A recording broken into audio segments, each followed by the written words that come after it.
Naku po, sino dito ang feeling chef pero minsan sablay sa kusina? Kwento ko, isang beses nagluto ako ng adobo, confident pa ako. Kaso, sa kalagitnaan ng kwentuhan sa phone, nalimutan kong hinaan ang apoy. Ayun, naging adobo alauling ang peg. Ang bango pa naman. Pero nung tinikman ko, aray ko, para akong lumunok ng asin sa dagat. Sabi ng nanay ko, "Anak, adobo ba yan o asin bobo?"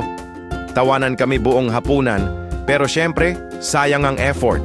Minsan talaga, kahit gaano ka-excited magluto, may mga moments na parang gusto mo na lang sumuko.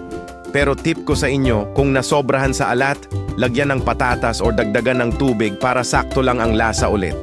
Sa bahay, ganyan talaga, minsan sablay, minsan panalo. Pero ang mahalaga, nagkakasama-sama ang pamilya at may kwentuhan habang kumakain. Please like, share, and follow for more. Pero teka, wait.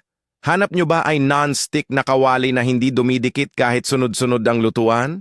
Subukan nyo itong heavy duty, madaling linisin, at perfect sa kahit anong putahe mula sa adobo hanggang sa pritong isda. Check nyo na lang sa Yellow Basket at don't forget to check out. Ariga, thanks!